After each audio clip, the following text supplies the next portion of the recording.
in City Hall. For me, I think this is one of the most, or the most important issue we face in society today, climate change. We're in the midst of a mass extinction. We're crossing planetary boundaries, and it seems that business as usual is the default position. This week past, I was in the climate change and ecological emergency panel, which happens in City Hall periodically, and it didn't really feel like I was in a meeting where we were discussing an existential crisis about the future of society and possible societal breakdown.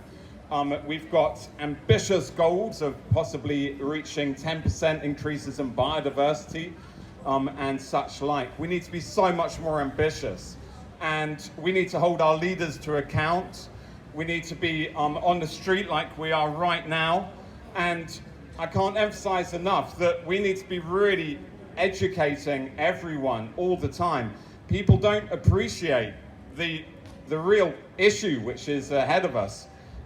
That over the next few years, we are going to be facing so many crises. We're going to hit tipping points.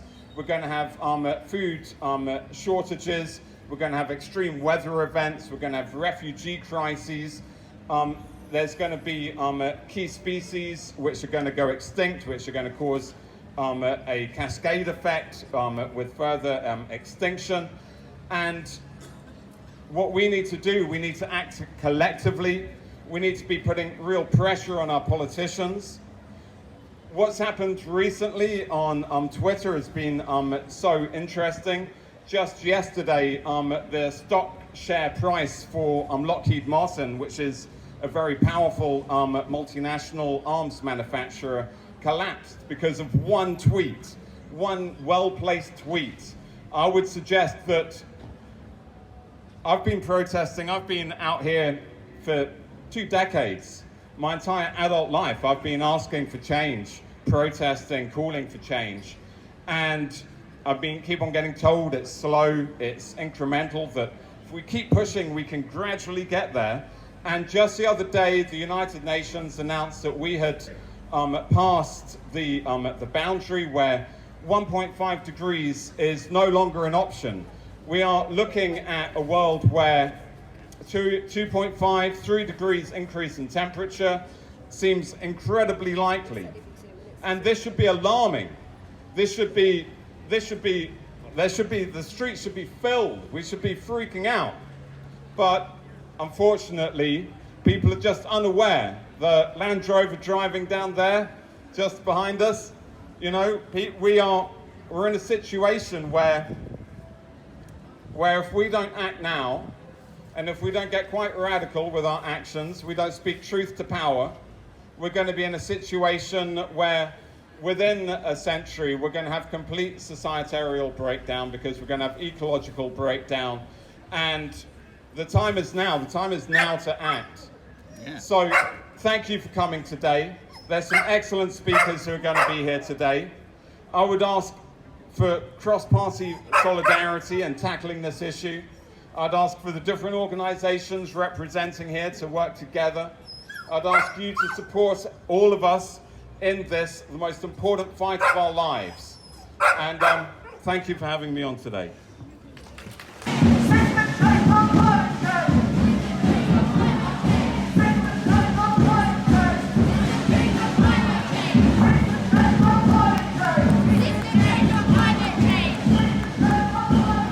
Thank you very much, and I'll keep it brief. It's good to see you here today. I wish there were more. I do. I've been knocking on doors this morning. People do know there's a climate crisis. They do care. They show that in different ways. But there are a lot of people who are really struggling at the moment to make ends meet. I met people in their homes who are in jobs doing 40 hours a week and telling me that they still need to use the food bank. And one of the things that I've been trying to get the message across to people that I speak to on the doorstep, even when I'm speaking to colleagues in Parliament, and that is that the cost of living crisis is the climate crisis. The two are not separate. they're interlinked. And if you don't understand that, then you're part of the problem. So I think it's really important that we get across to people that the rise in the cost of food, the rise in the price of commodities, this is all linked to the chaos that is now ensuing the global economy. And it's only set to get worse. But what has the response of our global leaders been to this unfolding disaster that's happened in slow motion? Well, it depends on what perspective you come from. We know that they're meeting at COP at the moment, but do I expect an outcome from that? The communique that comes from COP to have solved some of the solutions, to have made the progress that it needs to make, especially when it comes to the $2 trillion that are needed for the developing world to make the jump over dirty and to decarbonize over dirty fossil fuels. Do I think that will happen? Do I? Hell.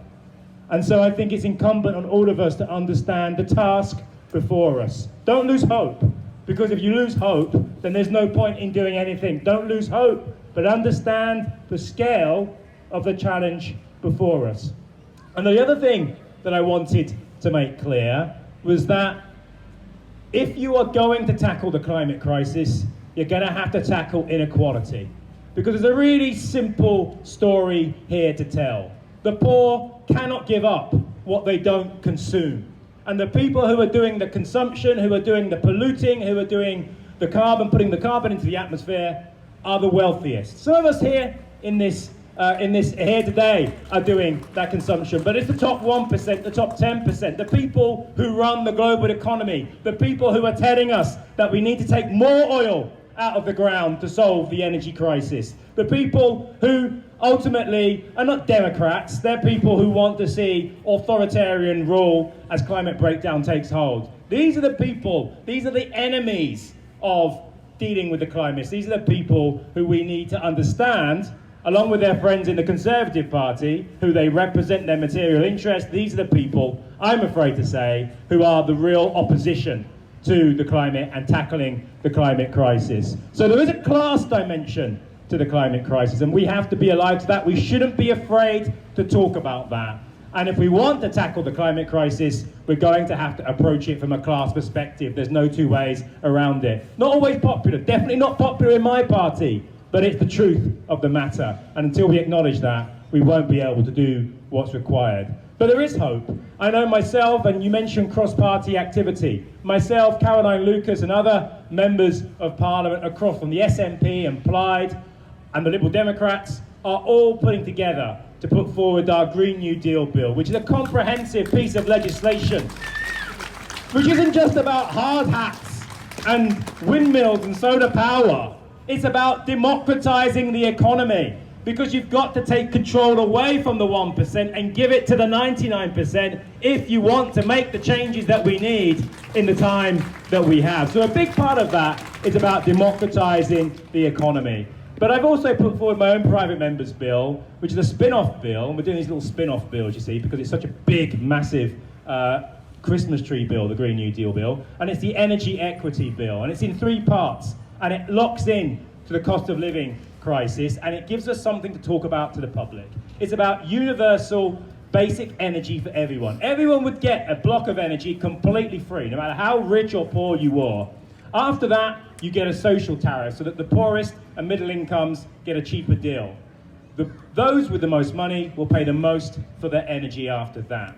And the third part is the retrofit sprint, because we have some of the leakiest homes in Western Europe. And I'm afraid until we can get our homes retrofitted to the standard that they need to be, this country will never hit its decarbonisation targets, which frankly aren't good enough as they already are. Net zero, I'm afraid to say, is a bit of a sham, but it's where we are, and we have to work towards that.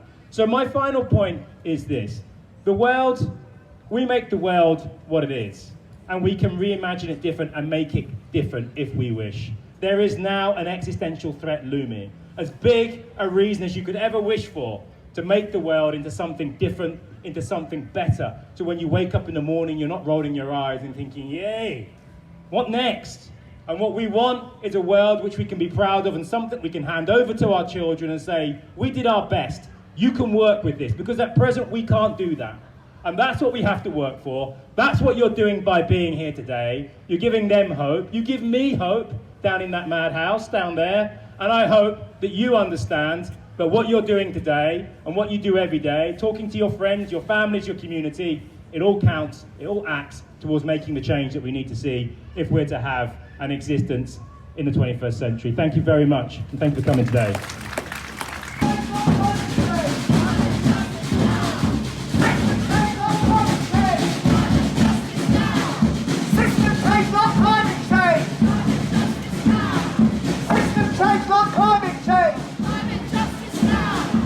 My name's Frances, I'm 19 years old, I live here in Norwich.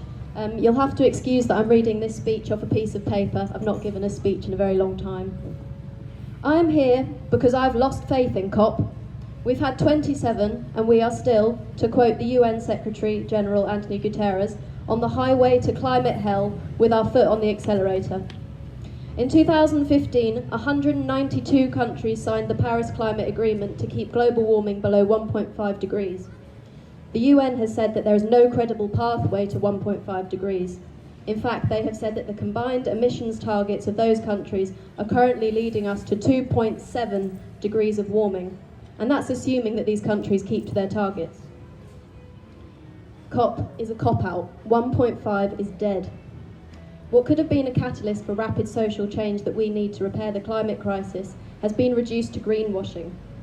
Anyway, I'll try and keep this brief. The effects of the climate crisis are already unravelling before our eyes. In the UK, there were 1,458 excess deaths in the UK during the last summer's heatwave, the highest excess mortality period in 65 years. In the village where I am from, there was a field fire that resulted in the loss of 100 acres of wheat and 3 miles of hedgerows and trees. This is crop failure and habitat destruction, and it's happening in Norfolk already. The average temperature in October has been 17 degrees. This is not normal. The trees are yet to fully drop all their leaves, and it's November. Some have even started releasing new buds thinking it's spring. This is not normal. The IEP has said that by 2050, we will see 1.2 billion climate refugees.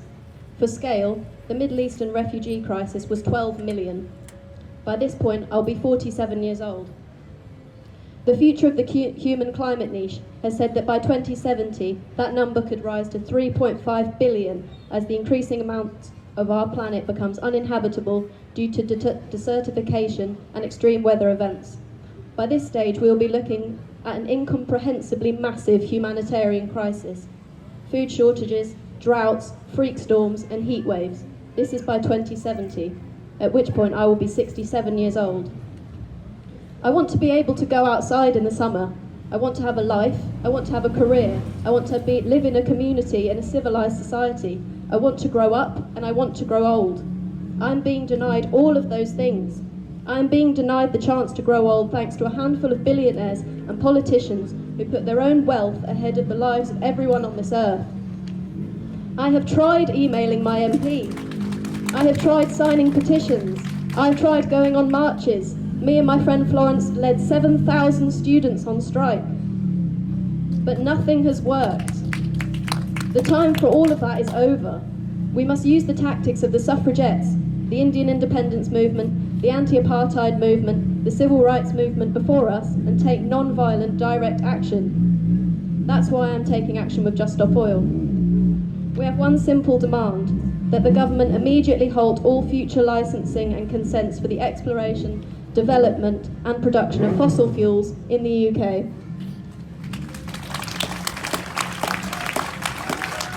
I can't be a bystander in the destruction of my future, of your future, of the future of your children. This is my last resort. I don't want to get arrested, but here I am. This is life or death. I'm not catastrophizing. This is a catastrophe. And there is nothing that the police, the courts, or the government can do to scare me that is scarier than what I will face if I don't take action. There is no injunction that will put me off. Try as you might. So if you'd like to know more or have any questions, please come and talk to one of us in our orange high-vises. Even if you hate us, we'll be happy to have a chat. Thank you very much.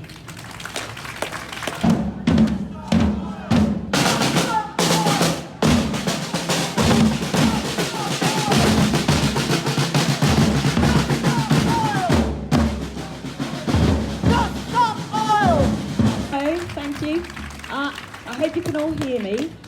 I'm not going to say too much because I'll be honest, this is well outside of my comfort zone. So I'll just say a few words about why I'm here today. So most of my time at the minute, I'm angry, and I mean really angry. And I'm angry about the response of our government and the world leaders of this crisis. It's a climate crisis, and the clue there is in the name. A crisis demands urgent action. And when I look at the action that's being taken by our government and leaders across the world, it is in no way fit for a crisis. They're just continually set on their path for non-stop economic growth, and that is not going to solve this problem. When I look back a year ago to COP26, I was maybe naively quite hopeful. There was thousands of people out on the streets at rallies like this and across the country, across the world. There was widespread coverage in the news every day, and it really seemed there was an uprising of people who were calling for change. But here we are today, 1 year later, and what's different? In the past year, we've just seen increasing numbers of floods, fires, famines, droughts. People are dying across the world right now. Things are only getting worse. You look back at the pledges that were made at COP26 when Boris Johnson said we're at a minute to midnight. What's happened to those? Well, currently the UK government wants to push through over 100 new fossil fuel licences. Here in Norfolk, the County Council is hell-bent with their habitat wrecking, climate wrecking road. None of that is going to solve this problem. I personally do not hold much hope for the words that are coming out of COP27. I think it says a lot. There's over 600 people there who are lobbyists from the gas and the oil companies. That's more than almost any single country delegation. And that really says a lot to me about how it is actually working there. So the other reason I'm here is that I'm sad. I'm really sad. I've got a son who's 11. I've got 2 young nephews. And when I think about their future and the future of young people right across the world, it really breaks my heart. Are they even going to have a future? It's already been widely acknowledged we're very unlikely to meet this target of 1.5 degrees. So then what? We're looking at 2.5 degrees, and scientists are predicting at that point we're going to see wide-scale breakdown of ocean currents, and with that is going to become massive breakdowns of our farming system. So we're talking about loss of food, famine across the world, and here in the UK, at 4 degrees C temperature rise, we're potentially looking at the loss of life of half of the entire planet. That is billions of people, and that is not acceptable. So in 10, 20, 30 years' time, I don't want to be here saying, I'm sorry I didn't do enough, I'm sorry I didn't try harder. I want to be able to say, I'm proud I did every single thing that I could, and that we have created a society that's fair and where everybody can flourish. But that is not going to happen on its own. Politicians are not going to do that. So each and every single one of us needs to rise up today and demand action, and we need action right now. Thank you.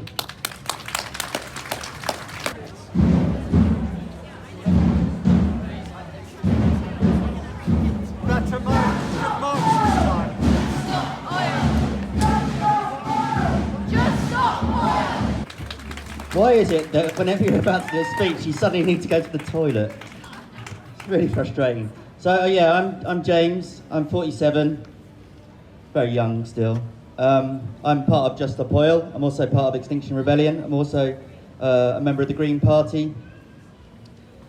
I've got a niece and nephew, like many people. They're 9 and 11, and I'm really worried, actually. I'm terrified that they're not going to live as long as I have, not have the same opportunities that I have, and that really hits me hard every day, because we know how bad things are at the moment. We've heard from all the other speakers describing that.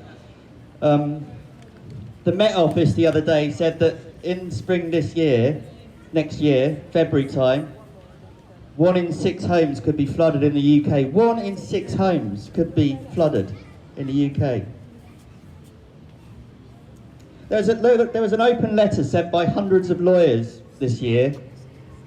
They said that if we don't keep below 1.5 degrees centigrade, the rule of law will break down. Let's just think about what they're saying there. These are hundreds of lawyers saying we're going to face societal collapse if we don't keep below 1.5 degrees centigrade. Now, the UN, as we've already heard, have said there's no credible path to 1.5 degrees centigrade. What is going to happen to my niece and nephew and all the children that I know and love? This criminal government is driving the climate crisis, along with the likes of BP and Shell that are making record profits.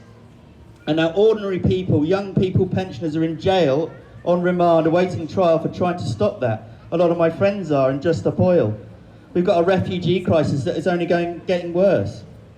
I mean, I look around today and I look at the community that we have here, all the organisations that are coming together, and that does give me hope. I think the government isn't going to do anything for us, but between us, we've got a lot of love, a lot of support, a lot of friendship, and we're going to have to rely on that because the government isn't going to do it for us. We've got to look after each other.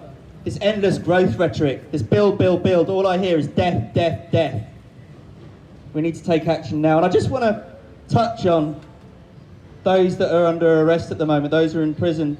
Not only people abroad that have lost their lives due to taking action, those indigenous people in Brazil, those activists in Africa that have been killed, but we've got Louise, who is on a gantry, she's 20, on the M25, she's on remand in prison at the moment. Phoebe, who threw soup at an oil painting in London to draw attention to the crisis, she's on remand.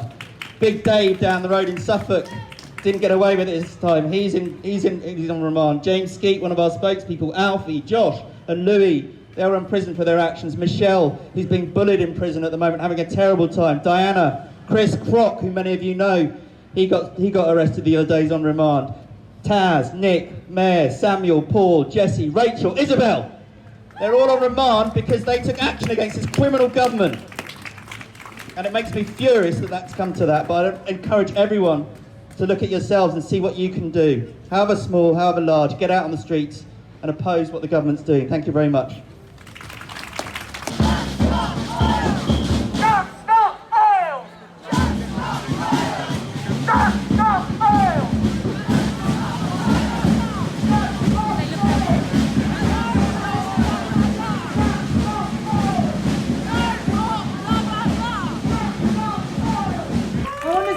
By saying Wendy's absolutely right, that trade unions, when they go on strike, and they have been going on strike for a very long time since they were founded, is the biggest form of non-violent direct action you can find. Every time you walk past Norwich Station and see those guys in the RMT striking, because as Clive said, we've got a cost of living crisis, they can't feed their families.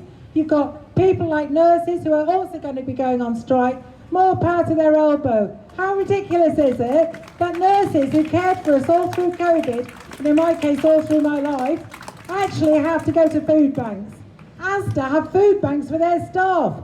We live in a ridiculous system. It's a capitalist system, and they're determined to keep it, and we're determined that we say, in order to counter what's happening to us all, what's happening to the planet, what's happening to every animal and ecosystem on the planet, we need to get together and do something about it. And we say we need system change.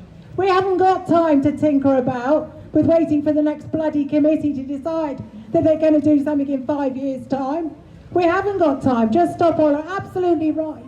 We have to do it now. And I'm here to say solidarity with all those prisoners, but also all those Egyptian prisoners who are in jail under Sisi's regime for standing up for trade union rights, for civil rights, for freedom of the press, and trade unionism. There are trade unionists all over the world, from Colombia to Egypt, who are in prison for standing up for themselves. And we need maximum impunity. Absolutely we do. And unions are part of that. I'm really quite proud that my union, Unite, has taken quite a few steps. It's still too slow, and other unions are way behind them.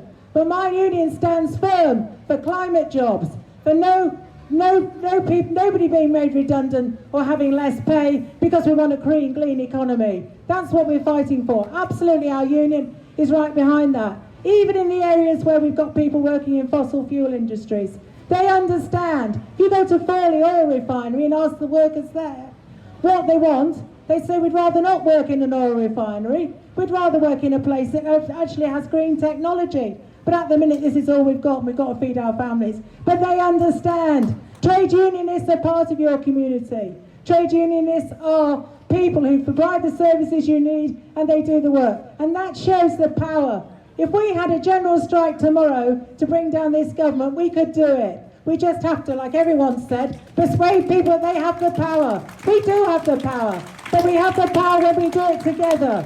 And I'm absolutely delighted to see Just Stop Oil and other people taking action. We should be doing more of that. Every trade unionist in this country, every person on this march who isn't in a trade union needs to join one. Because at work you can be powerful. You can have just even a small campaign in your workplace to get a solar panel on the bloody roof. It's something that puts you together. It makes you say to the bosses, this is our workplace, this is our country, this is our planet, and you're not going to take it away from us. And that's the power of the working class, and that's the power of unions. And I'd just like to say that there's a bucket over there for strikers. There's strikers on the rail, strikers in the post, strikers in BT, and quite shortly, hopefully, there will be strikers trying to make sure that our NHS isn't sold off like the rest of the bloody country, so somebody can make a profit out of it. Because we want a system that says no profit, no fossil fuels, a clean economy, and a system that works for people's need, not for corporate greed. So do join us.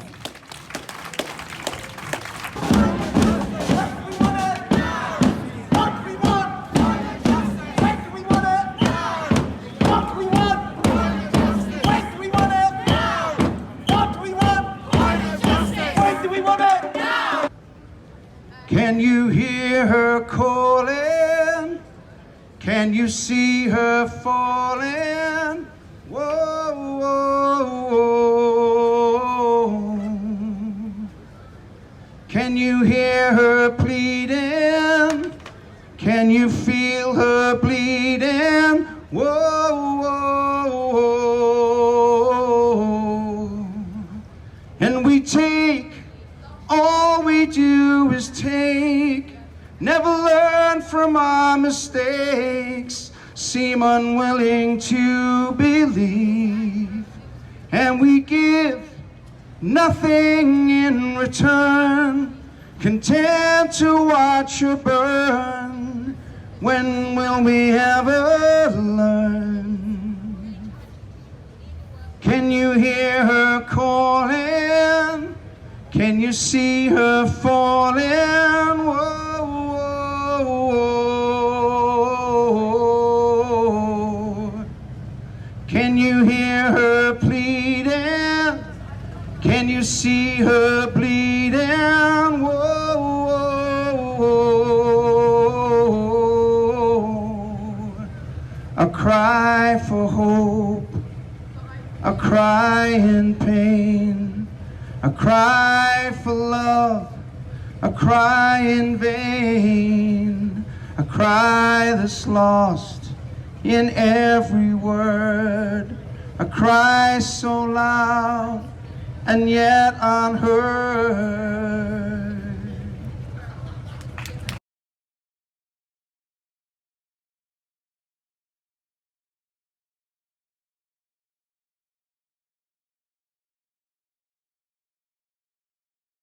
Well, Alex de Koning from Just Stop Oil joins me now. Do you believe you've gone too far? Hi, thanks for having me on the show. I'm Alex, I'm a 24-year-old climate scientist, and yeah, what we're seeing is awful, but no, I don't think it's too far. I think it's proportional to what we're facing, because what we're facing is the extinction of the human race. Well, yes, I understand that, but this is really, really affecting people's lives.